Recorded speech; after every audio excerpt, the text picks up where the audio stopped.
ಸ್ವಂತ ವಾಹನ ಹೊಂದಿರುವ ಎಲ್ಲಾ ವಾಹನ ಮಾಲೀಕರಿಗೆ ರಾಜ್ಯ ಸರ್ಕಾರದಿಂದ ಗುಡ್ ನ್ಯೂಸ್. ರಾತ್ರೋರಾತ್ರಿ ರಾಜ್ಯ ಸರ್ಕಾರದಿಂದ ವಾಹನ ಮಾಲೀಕರಿಗೆ ಬಂಪರ್ ಗಿಫ್ಟ್. ರಾಜ್ಯ ಸರ್ಕಾರದಿಂದ ಈ ಹಿಂದೆ ಎಲ್ಲಾ ವಾಹನಗಳಿಗೆ ಹೈ ಸೆಕ್ಯೂರಿಟಿ ನಂಬರ್ ಪ್ಲೇಟ್ ಅಳವಡಿಸಿಕೊಳ್ಳುವುದು ಕಡ್ಡಾಯವೆಂದು ಘೋಷಣೆ ಮಾಡಲಾಗಿತ್ತು. ಆದರೆ ಇಲ್ಲಿಯವರೆಗೂ ಕೂಡ HSRP ನಂಬರ್ ಪ್ಲೇಟ್ ಅಳವಡಿಸದೇ ಇದ್ದವರಿಗೆ ಭರ್ಜರಿ ಬಂಪರ್ ಗಿಫ್ಟ್ ನೀಡಿದೆ. ನೀವು ಕೂಡ ಸ್ವಂತ ವಾಹನ ಹೊಂದಿರುವ ವಾಹನದ ಮಾಲೀಕರಾಗಿದ್ದರೆ ತಪ್ಪದೆ ಈ ವಿಡಿಯೋವನ್ನ ಈಗಲೇ ಲೈಕ್ ಮಾಡಿ ಹಾಗೂ ವಿಡಿಯೋವನ್ನ ಕೊನೆಯವರೆಗೂ ನೋಡಿ. ಕರ್ನಾಟಕದಲ್ಲಿ ವಾಹನಗಳಿಗೆ HSRP ನಂಬರ್ ಪ್ಲೇಟ್ ಅಳವಡಿಕೆ ಕಡ್ಡಾಯ ಮಾಡಲಾಗಿದೆ. ಹಲವು ಗಡುವುಗಳನ್ನು ನೀಡಿದ್ರೂ ಬಹುತೇಕ ವಾಹನ ಮಾಲೀಕರು ಇನ್ನೂ ಅಳವಡಿಸಿಕೊಂಡಿಲ್ಲ.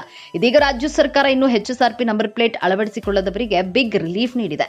ಜೂನ್ 12ರ ಗಡುವು ಅಂತ್ಯಗೊಂಡ ಬೆನ್ನಲ್ಲೇ ಜುಲೈ 4ರವರೆಗೆ ವಿಸ್ತರಿಸಲಾಗಿತ್ತು. ಇದೀಗ ಮಹತ್ವದ ಸಭೆ ನಡೆಸಿ ಇದೀಗ ಅಂತಿಮ ಗಡುವನ್ನ ಸೆಪ್ಟೆಂಬರ್ 15ರವರೆಗೆ ವಿಸ್ತರಿಸಲಾಗಿದೆ. ರಾಜ್ಯದ ಸರ್ಕಾರದ ನೂತನ ಆದೇಶದ ಪ್ರಕಾರ HSRP ನಂಬರ್ ಪ್ಲೇಟ್ ಅಳವಡಿಕೆಗೆ ಸೆಪ್ಟೆಂಬರ್ 15ರವರೆಗೆ ಅವಕಾಶವಿದೆ. ಸೆಪ್ಟೆಂಬರ್ 16ರಿಂದ ದುಬಾರಿ ದಂಡ ವಿಧಿಸಲಾಗುತ್ತಿದೆ ಎಂದು ಸಾರಿಗೆ ಸಚಿವ ರಾಮಲಿಂಗಾರೆಡ್ಡಿ ಹೇಳಿದ್ದಾರೆ.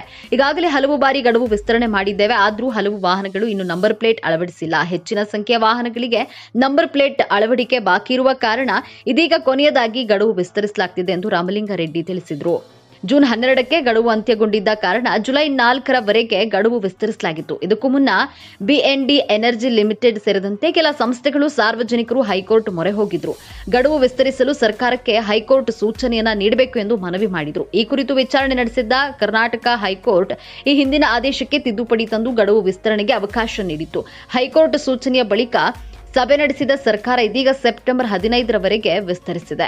HSRP ಅಳವಡಿಕೆಗೆ ಸರ್ಕಾರ ಮೇ 31ರ ಗಡುವು ವಿಧಿಸಿತ್ತು. ಆದರೆ HSRP ಅಳವಡಿಕೆ ವಿಚಾರದಲ್ಲಿ ಜೂನ್ 12ರವರೆಗೆ ಬಲವಂತ ಕ್ರಮ ಅಥವಾ ಯಾವುದೇ ನಿರ್ಧಾರವನ್ನ ಕೈಗೊಳ್ಳದಂತೆ ಮೇ 21ರಂದು ಹೈಕೋರ್ಟ್ ರಜಾಕಾಲದ ಪೀಠ ಸರ್ಕಾರಕ್ಕೆ ಸೂಚಿಸಿತ್ತು. ಹೀಗಾಗಿ ಗಡುವು ವಿಸ್ತರಿಸಿ ಅಧಿಸೂಚನೆ ಹೊರಡಿಸಲು ಸರ್ಕಾರಕ್ಕೆ ಸಾಧ್ಯವಾಗಿರಲಿಲ್ಲ.